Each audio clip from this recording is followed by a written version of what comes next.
बिस्मिल्लाहिर्रहमानिर्रहीम। अस्सलाम वालेकुम। कैसे हैं आप सब? उम्मीद करता हूँ सब खैरियत से होंगे। आज हम ENG 101 का लेसन नंबर 25 स्टार्ट करने जा रहे हैं, जो जिसका टाइटल है रिवाइजिंग सेंटेंस एरर्स।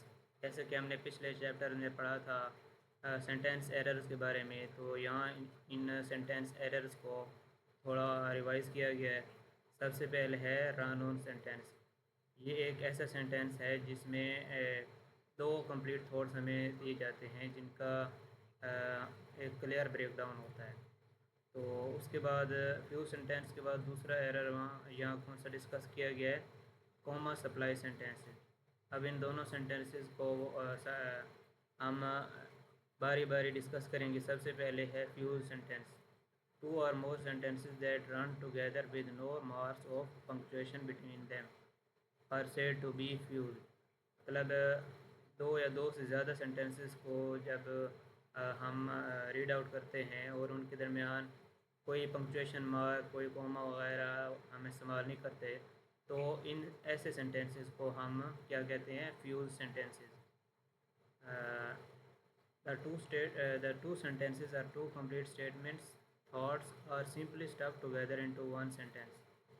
मतलब जो सेंटेंस हमें दिया गया है, उसका दो सेंटेंसेस जो हमें दिए जाते हैं, उनका जो स्टेटमेंट होती है वो एक ही सेंटेंस में वो जुड़ी हुई होती है। तो उसके बाद एक अच्छा वे यानी गुड वे जो है टू प्रिवेंट फ्यूज सेंटेंसेस, वो क्या है, रीड अलाउड। यानी कि आप जैसे रीडिंग करते हैं यानी कि ज़ोर ज़ोर से, तो इस तरह यानी कि हम इसको फ्यू सेंटेंसेस से हम प्रिवेंट कर सकते हैं। तो उसके बाद उसने कुछ एग्जांपल्स दी हैं। जैसे उसने कहा है our club raised money for the red crescent an organization like this is a wonderful thing. अब यहाँ देखें कि यहाँ इसने रेड क्रेसेंट के बाद ना कोमा लगाया है, ना कोई इसने फुल स्टॉप लगाया है। तो यहाँ इसने ये क्या है, ये फ्यू सेंटेंस है। तो उसके बाद है इसका कुछ ट्रू फॉल्स दिए हुए हैं, ये आपने देख लेने हैं। और उसके बाद इसने कुछ पॉइंट्स बताए हुए हैं कि फ्यूज सेंटेंसेस की करेक्शन, उसकी इस्लाह कैसे की जाती है। तो सबसे पहले पहला पॉइंट क्या है, divide the fuse sentences into two sentences. यानी जो फ्यूज सेंटेंस है वो हम उसको टू सेंटेंसेस में उनको डिवाइड कर देते हैं।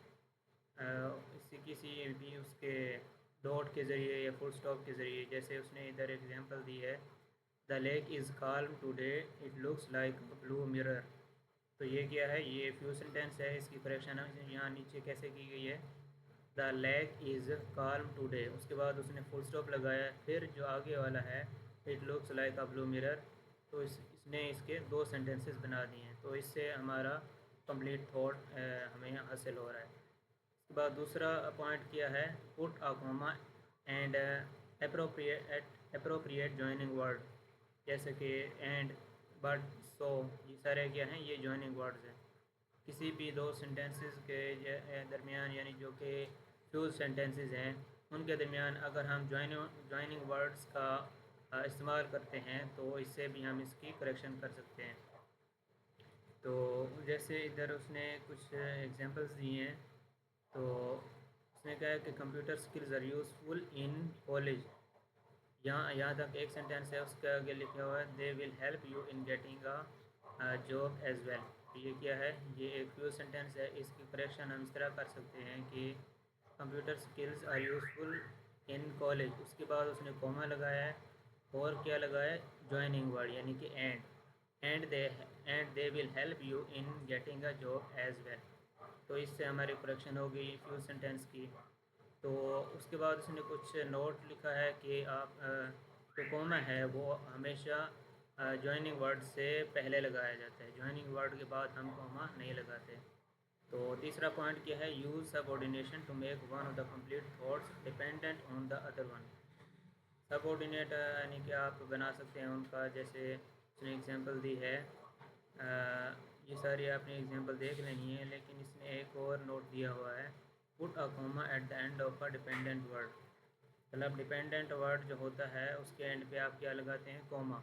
उसके बाद आप अपना जो आप जिस क्लास पे आपका जो सेंटेंस है वो डिपेंड कर रहा है, उसके बाद कॉमा के बाद वो आप सेंटेंस लिख लेंगे। उसके बाद ये प्रैक्टिस आपने कर लेनी है। मैं थोड़ा सा इसका एक सेंटेंस आपको समझा देता हूँ। तो उसने लिखा है कि it is easy to begin smoking, it is much harder to quit. मतलब जो स्मोकिंग है वो स्टार्ट करना तो बहुत इजी है, लेकिन इसको तर्क करना बहुत ही यानी कि मुश्किल काम है। तो इसको ये फ्यू सेंटेंस है, इसकी करेक्शन उसने कैसे किया है। It is easy to begin smoking, उसके बाद उसने कॉमा लगाया, फिर ज्वाइनिंग वर्ड यानी कि बट लगाया, फिर इसने आगे वाला सेंटेंस एज इट इज़ लिख दिया है। तो इससे हमारी करेक्शन हो जाती है। उसके बाद कॉमा सप्लाइज के बारे में हम पढ़ते हैं कि a comma supplies can be connected by using one of the same three method suggested for correcting a fuse sentence. मतलब कि कॉमा सप्लाइज जो होता है उसकी करेक्शन भी हम उसी तरह कर सकते हैं जैसा कि हमने फ्यूज सेंटेंसेस की करेक्शन की थी। जैसे कि divide the comma supplies into two sentences, मतलब हमने उसको टू सेंटेंसेस में डिवाइड कर देना है। उसके बाद क्या करना है कि टू थॉट्स जो दिए गए हैं हमें, उनके दरमियान एक जॉइनिंग वर्ड लगा दें, तो हमारा जो कॉमा सप्लाइज वाला यानी कि एरर है वो उसकी करेक्शन हो जाएगी। तो उसके बाद use subordination, add a dependent word to one of the complete thoughts, यानी जो भी आपको दो थॉट्स दिए गए हैं उनके दरमियान एक डिपेंडेंट वर्ड जैसे कि ऑल दो, सिंस, ऐसे जो वर्ड्स होते हैं इनको हम क्या कहते हैं, डिपेंडेंट वर्ड्स। तो इन वर्ड्स का यूज़ करके हम इसकी करेक्शन कर सकते हैं। उसके बाद प्रैक्टिस है आपकी, तो ये आपने देख लेना है। उसके बाद review of use and comma supplies constructions, ये फिल इन द ब्लैंक्स हैं, ये बहुत ही इंपॉर्टेंट हैं, ये आपके एमसीक्यूज़ में आ सकती हैं। तो सबसे पहले इसने लिखा है a dash is made up of two complete thoughts that are incorrectly joined together with nothing between them. तो ये किस चीज़ की बात कर रहा है, फ्यूज सेंटेंस की। फ्यूज सेंटेंस का हमने जैसे ऊपर डेफिनेशन पढ़ी थी, तो उसी डेफिनेशन को मद्देनज़र रखते हुए आपने इस फिल इन द ब्लैंक को पुर करना है। तो दूसरा क्या है, a dash is made up of two complete thoughts that are incorrectly join together with only a comma between them. तो जैसे कि नाम से इसने यानी कि कॉमा का लफ्ज़ इस्तेमाल किया है, तो हम इसको कह सकते हैं क्या है, अ कॉमा सप्लाइज। पर इसकी डेफिनेशन भी दी हुई है, तो उससे भी आप इस ब्लैंक को फिल कर सकते हैं। तीसरा क्या है, one way to correct fused sentences and comma splices is to add a full stop. मतलब हम उनके दरमियान फुल स्टॉप लगा के उनको दो सेंटेंसेस बना के हम उनकी करेक्शन कर सकते हैं। फुल स्टॉप को आप डॉट भी कह सकते हैं। तो उसके बाद फोर्थ पॉइंट है, two complete thoughts can be join together in a sentence by a comma and a joining word. जैसे कि हमने पढ़ा था, जॉइनिंग वर्ड और कॉमा लगा के हम उसको दो सेंटेंसेस में उनको सेपरेट कर देते हैं।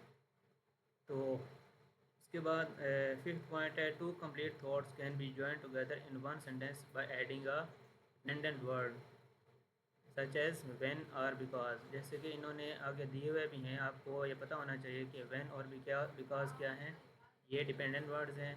और जो ये है एंड बट सो, ये सारे क्या हैं, ये जॉइनिंग वर्ड्स हैं। तो ये चीज़ें अगर आपको याद हैं तो आप इन ब्लैंक्स को इजीली फिल आउट कर सकते हैं। उसके बाद है the fused sentence and the comma splices are also known as run on sentences. यानी ये जो हमने दो टाइप्स पढ़ी हैं सेंटेंस एरर्स की, यानी fuse sentence and comma supplies, ये दोनों क्या हैं, ये रन ऑन सेंटेंसेस की एक यानी कि टाइप है। इनको रन ऑन सेंटेंसेस भी कहा जाता है। तो नीचे आंसर दिए हुए भी हैं, आप इनकी अच्छी तरह प्रैक्टिस कर लें। उसके बाद क्या है, मॉडिफायर। मॉडिफायर क्या है, ये एक या एक से ज़्यादा वर्ड्स हो सकते हैं जो कि किसी और वर्ड को या ग्रुप ऑफ वर्ड्स को रेफ़र करते हैं या उनको डिस्क्राइब करते हैं। जैसे कि उसने एक एग्जांपल दी है, the women with gold rimmed spectacles is my boss. जैसे कि उसने वीमेन पहले का है, फिर उसका इंट्रोडक्शन देने के लिए उसने क्या है, विद गोल्ड रिम्ड स्पेक्टेकल्स, मतलब जिसने गोल्ड रिम्ड वाले स्पेक्टेकल्स पहनी है यानी चश्मा पहना हुआ है, तो वो औरत क्या है, मेरी बॉस है। तो इसने वुमन की जगह ये यानी कि ये वाला जो इसने फ्रेज़ इस्तेमाल किया, ये उस वुमन को डिस्क्राइब कर रहा है, उसको रेफ़र कर रहा है। तो इन सेंटेंसेस को हम क्या कहते हैं, मॉडिफायर।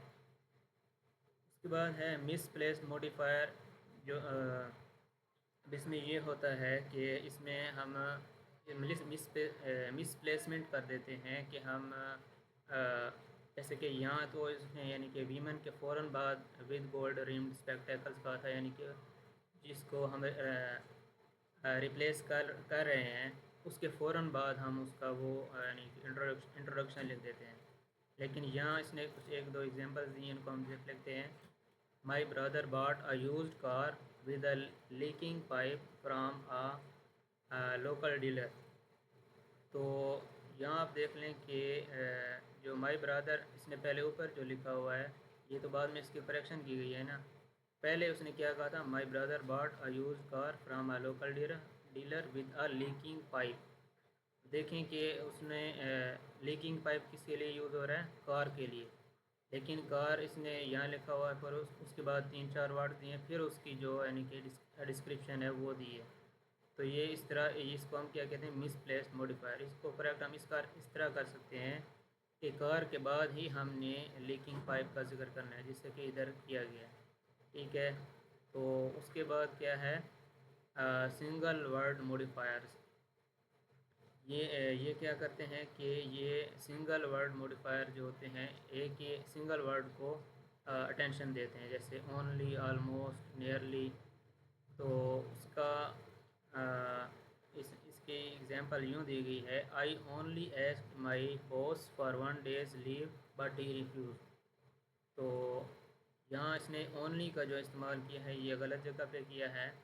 तो ओनली का इस्तेमाल कहाँ होना था, वन के बाद, यानी कि only 1 day. I asked my boss for only 1 days leave but he refuse. तो इसकी करेक्शन आप यूँ कर सकते हैं। उसके बाद है डेंगलिंग मॉडिफायर। डेंगलिंग का मतलब होता है लटकते हुए, मतलब जो जहाँ की कोई एक यानी स्पेसिफिक प्लेस ना हो। जैसे कि उसने एग्जांपल दी है, when pulling out of the driveway the pillar blocks my view. तो ये इसने कुछ इससे हमारा कुछ मीनिंग वाज़ेह नहीं हो रहा।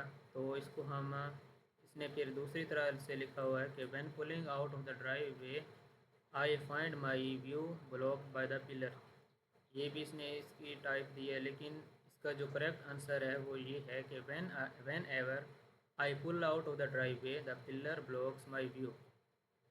तो ये जो है इसको आपने देख लेना है। इसकी जो बेस्ट यानी कि एग्जांपल है वो आप ये वाली दे सकते हैं। तो उसके बाद नीचे हम इसका ये चैप्टर हमारा यहीं ख़त्म हुआ था। उसके बाद हम 26 लेसन स्टार्ट करते हैं, जो कि सब्जेक्ट वर्ब एग्रीमेंट के बारे में है।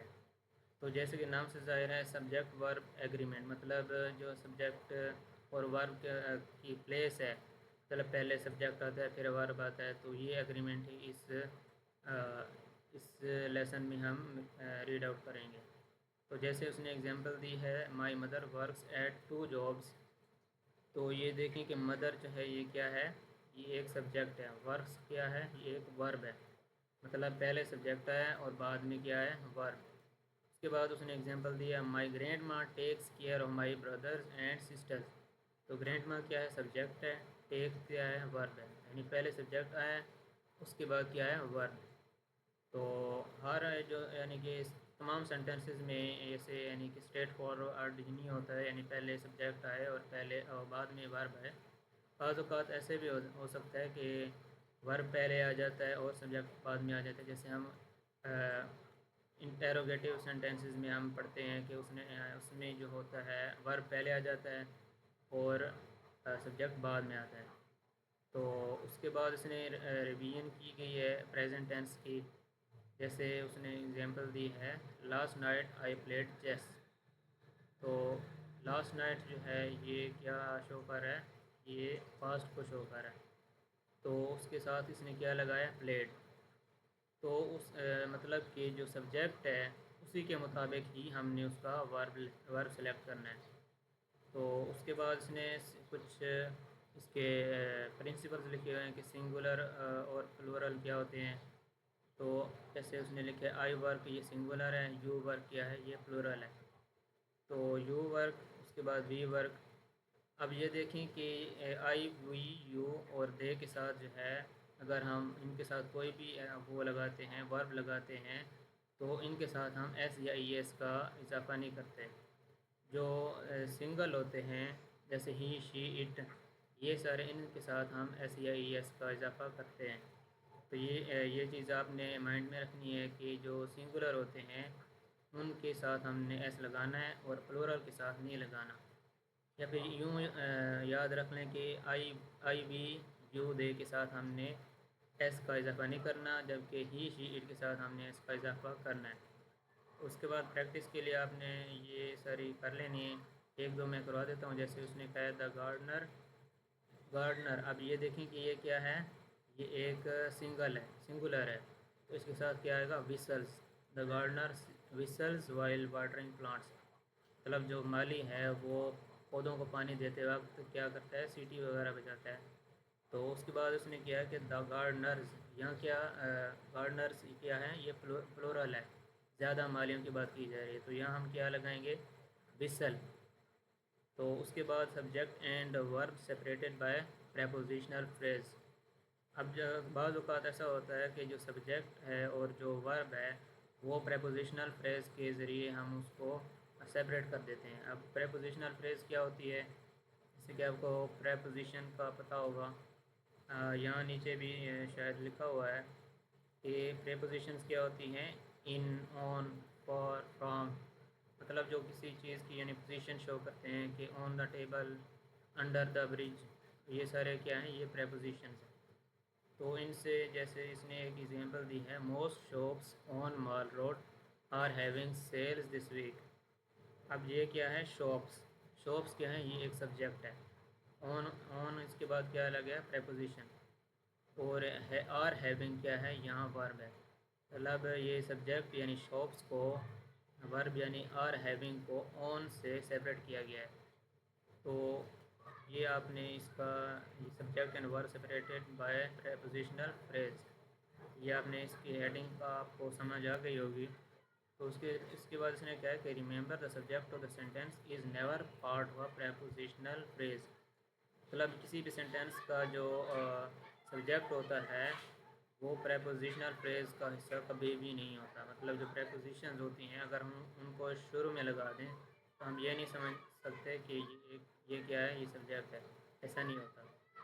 तो उसके बाद ये प्रैक्टिस है, ये आपने करनी है। और क्या है, verb coming before the subject. वही बात जैसे मैंने शुरू में कहा कि बाज़ औक़ात वर्ब पहले आ जाता है, कभी सब्जेक्ट पहले आ जाता है। तो ये चीज़ ने क्या कही है कि verb coming before the subject. मतलब इसमें कुछ वर्ब जो हैं वो सब्जेक्ट से पहले आते हैं। जैसे इसने कहा है कि इसने कहा है कि अ प्लेन क्रैश।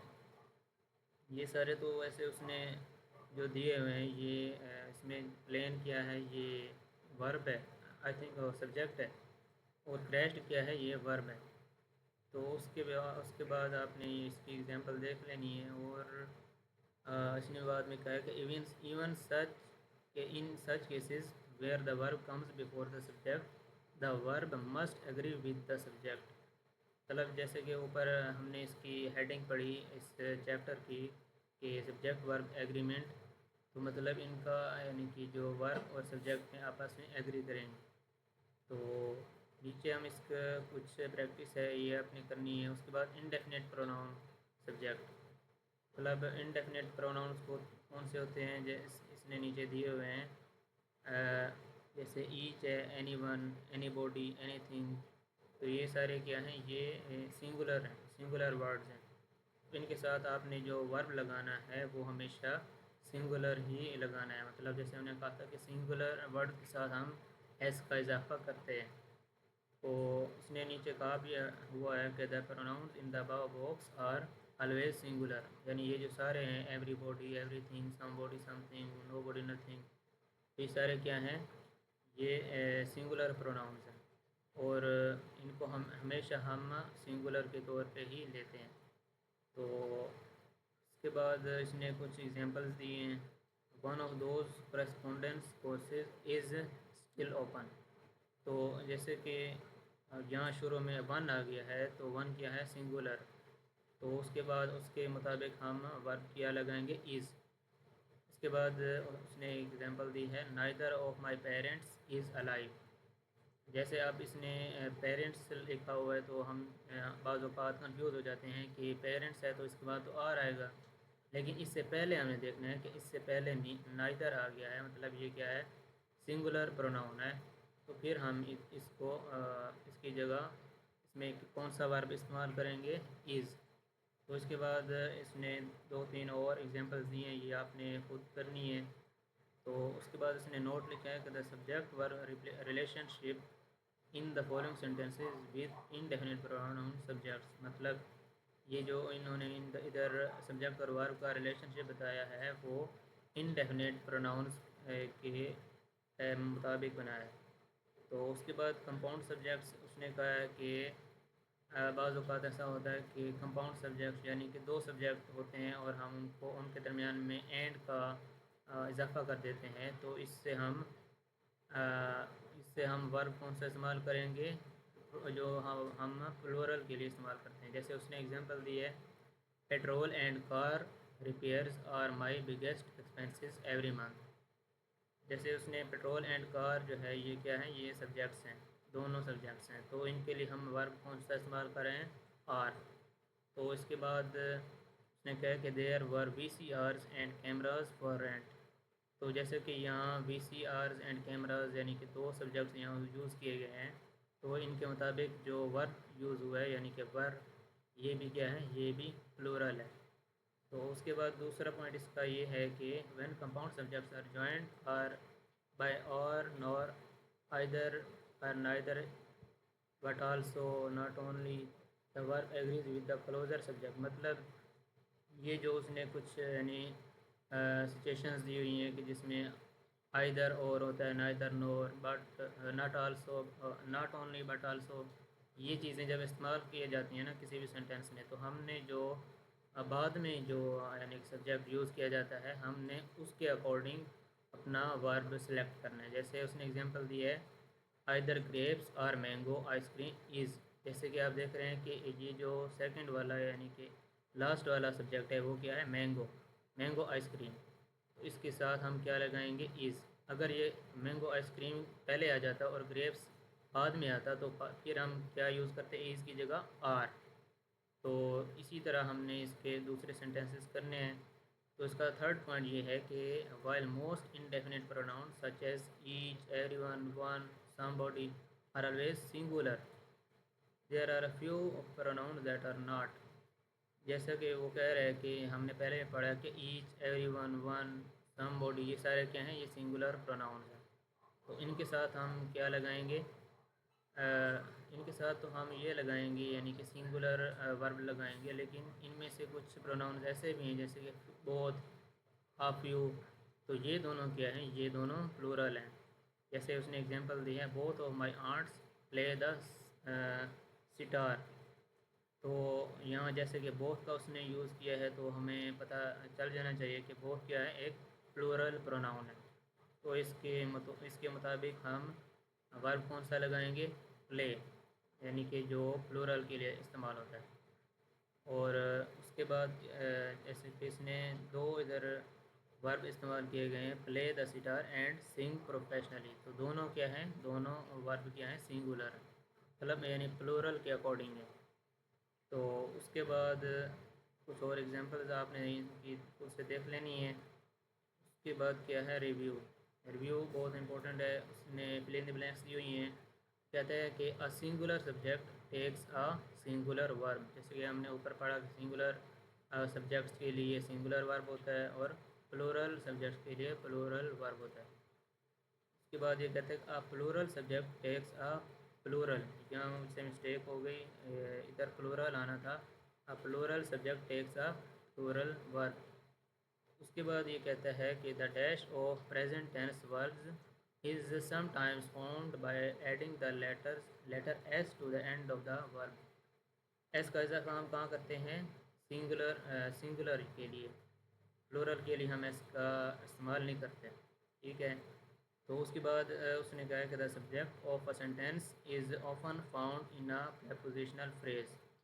ये क्या है? ये एक फॉर स्टेटमेंट है, तो ऊपर से आपने इसकी करेक्शन कर लेनी है। उसके बाद फिफ्थ पॉइंट ये है कि compound subjects require a plural verb. ये भी compound subjects require a plural verb. नहीं, ये फॉर्स है क्योंकि ये डिपेंड करता है कि जो कंपाउंड सब्जेक्ट्स हैं, कंपाउंड सब्जेक्ट्स में यानी कि एंड आ जाता है, तो ये आई थिंक ये ट्रू है। ये भी मुझसे मिस्टेक हो गई, जैसे कि हमने पहले पढ़ा था कि कंपाउंड सब्जेक्ट्स यानी कि जिन दो सब्जेक्ट्स के दरमियान हम एंड लगा देते हैं, तो वो हम उनके दरमियान कौन सा वर्ब लगाते हैं? Plural verb. तो उसके बाद इसका सेवंथ पॉइंट है कि the pronouns both and few are always plural and required plural verb. ये बिल्कुल ट्रू स्टेटमेंट है, जैसे कि हमने ऊपर पढ़ा कि ये जो बोथ और अ फ्यू जो हैं, ये दोनों क्या हैं? ये प्लूरल प्रोनाउंस हैं। तो उसके बाद हम इसका लेसन नंबर 27 स्टार्ट करते हैं, जो कि राइटिंग के बारे में है, प्रोनाउंस वगैरह के बारे में है। तो इसमें हम देखते हैं कि three most frequent kind of pronoun mistakes, यानी प्रोनाउंस की जो मिस्टेक्स होती हैं, वो हम इसकी थ्री मिस्टेक्स यहाँ पे हम पढ़ेंगे। तो पहले क्या है? प्रोनाउन एग्रीमेंट, सेकंड है प्रोनाउन रेफरेंस, एंड थर्ड क्या है? Pronoun point of view.